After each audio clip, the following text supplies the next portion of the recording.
और इस बीच एक बड़ी खबर, ईरान की अमेरिका के खिलाफ कार्रवाई। आईआरजीसी का अमेरिकी सैन्य बेस पर बड़ा हमला।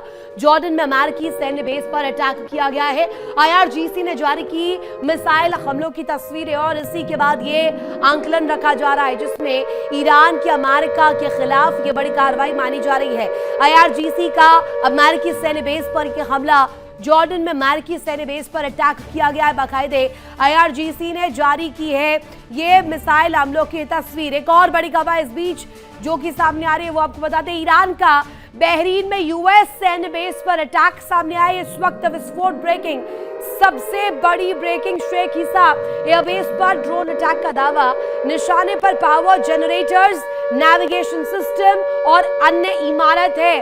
अन्य इमारतों पर भी हमला किया गया है और ये दावा इस बीच सामने आ रहा है। जहां ये दो बड़ी ब्रेकिंग्स अगर आप देखेंगे समझ पाएंगे कि इस वक्त हालात क्या बनते हुए नजर आ रहे हैं। एक तरफ जहां ईरान की अमेरिका के खिलाफ बड़ी कार्रवाई दिखाई दी है, अमेरिका को आईना दिखाने के लिए ईरान जो है पलटवार लगातार कर रहा है। दूसरी तरफ आप देखिए शेख ईसा एयरबेस पर ड्रोन अटैक किया जाना, ये किस काउंटर का पार्ट है, ये कैसा पलटवार है। निशाने पर पावर जनरेटर्स रहे, नेविगेशन सिस्टम्स रहे और कई अन्य इमारत भी बताई जा रही किसकी जद में आई।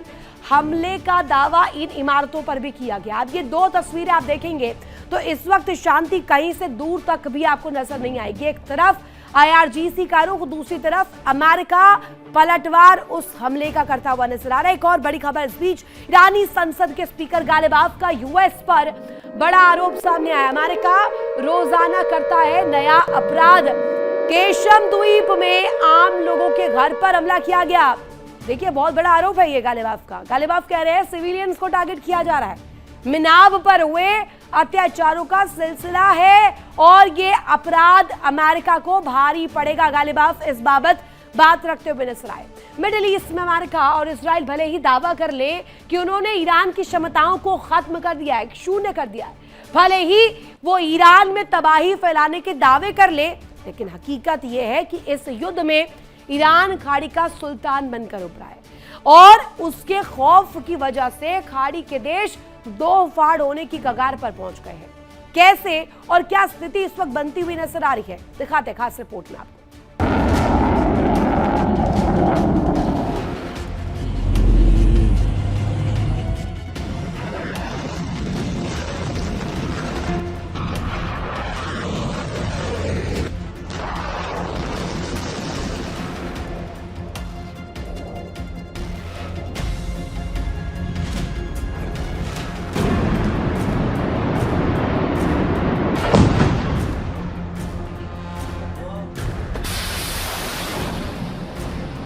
अट्ठाईस फरवरी 2026 को शुरू हुई जंग में अमेरिका और इजराइल भले ही बढ़त लेने का दावा करे, भले ही वो अयातुल्लाह अली खामेनी और वरिष्ठ कमांडरों की मौत को अपनी जीत की ट्रॉफी के रूप में पेश करे, लेकिन वास्तविकता ये है कि इस जंग से ईरान ही फायदे में रहा।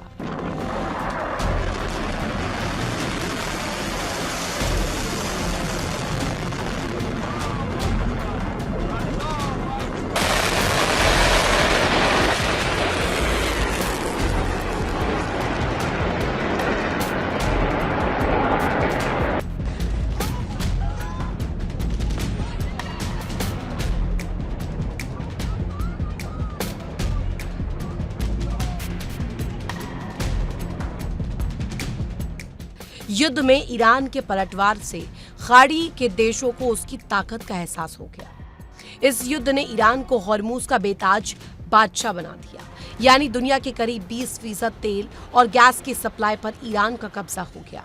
ईरान का खौफ खाड़ी के देशों में किस कदर उतर चुका है, इसका अंदाजा अब ईरान और उसके प्रॉक्सी के खिलाफ बने गठबंधन को देखकर लगाया जा सकता है। युद्ध की वजह से हॉर्मूज स्ट्रेट लगभग बंद है और अब लाल सागर में भी खतरा बढ़ने लगा है।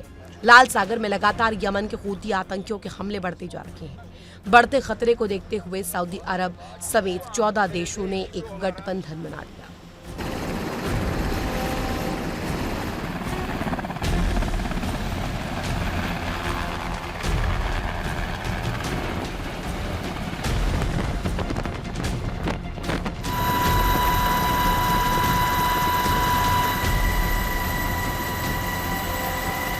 दरअसल दुनिया के सबसे अहम समुद्री रास्तों में से एक बब अल मंदब और हूती आतंकियों के खतरे की वजह से कई जगहों को लौटना पड़ रहा है। हूती आतंकी खुलेआम जहाजों को चेतावनी देकर शिपिंग ट्रैफिक पर दबाव बना रहे हैं। सऊदी अरब के नेतृत्व में बना गठबंधन हूती आतंकवादियों के खिलाफ एक्शन लेने जा रहा है।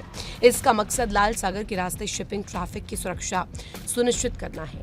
सऊदी अरब और 13 अन्य देशों ने मिलकर मल्टीनेशनल मैरिटाइम डिफेंस अलायंस बनाने का ऐलान किया। ये अलायंस बब अल मंदब, लाल सागर और अदन की खाड़ी में इंटरनेशनल ट्रेड और एनर्जी सप्लाई सुनिश्चित करने के मकसद से बनाया गया।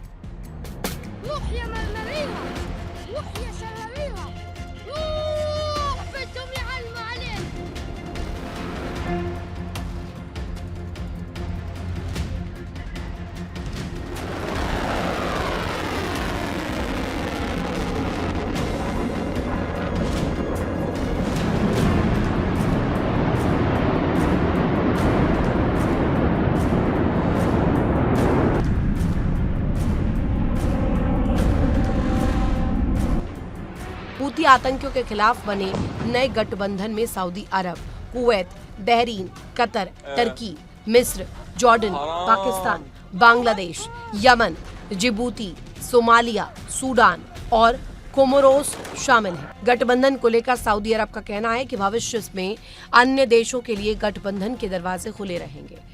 बताया जा रहा है कि रियाद में हुई मीटिंग में 51 देशों को आमंत्रित किया गया था, लेकिन सिर्फ 43 देशों के प्रतिनिधि ही शामिल हुए, यानी 8 देशों ने बैठक में हिस्सा नहीं लिया। इन देशों के शामिल नहीं होने को लेकर सवाल भी उठ रहे हैं कि क्या इस पहल को पर्याप्त समर्थन नहीं मिल रहा।